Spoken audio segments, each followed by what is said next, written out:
વડોદરાના મનપામાં કાયદાનો દુરુપયોગ થતો હોવાનું સામે આવ્યું છે। વડોદરાથી આ સમાચાર મળી રહ્યા છે, જ્યાં વડોદરાના મનપામાં કાયદાનો થઈ રહ્યો છે દુરુપયોગ। ત્યારે મનપાના ભ્રષ્ટ અધિકારીઓ કૌભાંડ કરતા હોવાનો આરોપ લગાવવામાં આવ્યો છે। અધિકારીઓ પૂર્વ મંજૂરી વગર કામ કરાવતાનો આ આરોપ લાગ્યો છે। ત્યારે કોન્ટ્રાક્ટરો પાસે કામ કરાવવા કાયદાનો દુરુપયોગ કરતાનો આરોપ લાગ્યો છે। વિશ્વામિત્રી ઓવરબ્રિજની મરામત વધારી રૂપિયા ચૂકવી કરાવી। વડોદરાથી આ સમાચાર મળી રહ્યા છે, જ્યાં આરાધના રોડની મરામત SOR કરતા 18% વધુ ચૂકવીને કરાવી છે। મરામત પાછળ કરેલા 44.99 લાખનો ખર્ચ પાણીમાં ગયાનો આરોપ લાગ્યો છે। લાખો રૂપિયા ખર્ચ કર્યો છતાં રેલિંગ ન દેખાઈ રહ્યા છે સળિયા।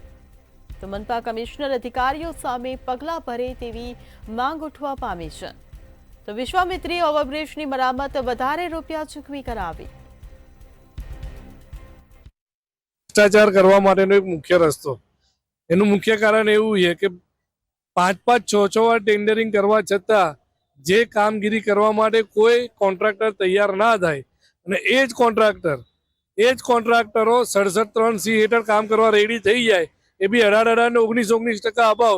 એટલે આ અધિકારી અને કોર્પોરેશન ભ્રષ્ટાચાર કરવા માટે પોતાના માનીતા કોન્ટ્રાક્ટરની જોડે કામ કરવા માટે 67(3)C નો વડોદરા કોર્પોરેશનની અંદર યુઝ કરવામાં આવે છે। જે માણસને 67(3)C હેઠળ કામ કરવામાં ઇન્ટરેસ્ટ હોય તો જ્યારે ટેન્ડરિંગ 5-6 વાર થતા હોય તો ટેન્ડર કેમ નથી ભરતા? વડોદરા શહેરમાં આવેલા 38 બ્રિજોના જે અલગ અલગ મેન્ટેનન્સ કરવાના હોય, એમાં આલ્કલાઇન રશ કન્વર્ટિંગ પેન્ટ હોય, ગનાઇટિંગ હોય, એપોક્સી મોટર હોય, સિવિલની આઇટમો હોય, RCC રેન્ફોર્સમેન્ટ હોય, એનિમલ પેન્ટ હોય, ડાઉનટેક પાઇપ હોય, માલા પ્લાસ્ટર, આ બધી કામગીરી કરવા માટે 38 ટેન્ડરોનો 21 કરોડનો અંદાજ મારી અને ઇજારા કરવામાં આવ્યા હતા।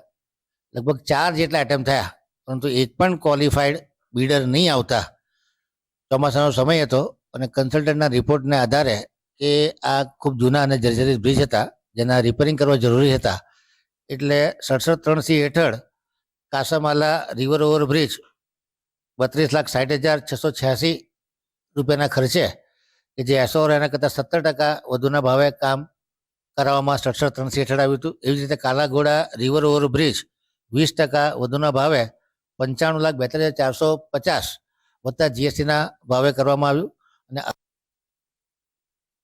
સ્માર્ટ સિટી વડોદરા મહાનગરપાલિકામાં દિશાહીન ભ્રષ્ટ અધિકારીઓ 67(3)C નો દુરુપયોગ કરી રહ્યા છે। સ્થાયી સમિતિના અધ્યક્ષ કહી રહ્યા છે કે અમે જે વડોદરા શહેરના 38 બ્રિજો છે તેને રિપેર કરવા માટે 4 વખત ટેન્ડર પ્રક્રિયા કરી, પરંતુ કોઈ યોગ્ય બિડર ના મળ્યો।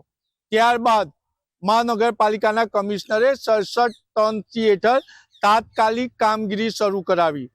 ત્યારે અમે કહી રહ્યા છે કે આ 67(3)C નો દુરુપયોગ છે, અધિકારીઓ કૌભાંડ કરી રહ્યા છે। આપ સ્ક્રીન પર જોઈ રહ્યા છો એમ આ આરાધના સિનેમાથી પસાર થતી વિશ્વામિત્રી રિવર ઓવરબ્રિજ છે। આ બ્રિજ નું કામ 67(3)C હેઠળ રિપેરિંગ કરવામાં આવ્યું અને જે SOR હતો મહાનગરપાલિકાનો એના કરતા 18% વધારે ભાવ આપવામાં આવ્યો। 44,99,000ના કામે ખર્ચ કરી કામ કરવામાં આવ્યું।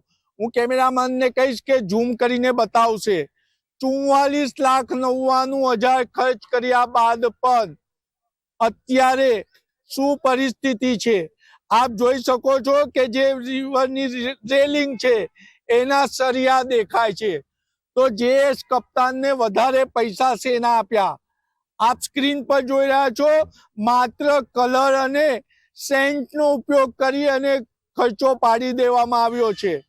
એટલે કહી શકાય કે 67(3)C નો દુરુપયોગ થઈ રહ્યો છે। કમિશનરો પ્રમાણિક હોય છે, પરંતુ અધિકારીઓ અને કોન્ટ્રાક્ટરની મિલીભગતના કારણે 67(3)C નો દુરુપયોગ થઈ રહ્યો છે। આપ સ્ક્રીન પર જોઈ રહ્યા છો 44,99,000 ખર્ચાઈ ગયા। પરંતુ જે કપ્તાને યોગ્ય કાર્યવાહી નથી કરી, શું અધિકારી કટકી લીધા બાદ હવે આની સામે કોઈ સખ્ત કાર્યવાહી કરશે તેવું વિપક્ષ સવાલ ઉભો કરી રહ્યો છે. કેમેરામેન મિલિંદ મહેલે સાથે નિલેશ બ્રહ્મભટ્ટ, મંતવ્ય ન્યૂઝ, વડોદરા.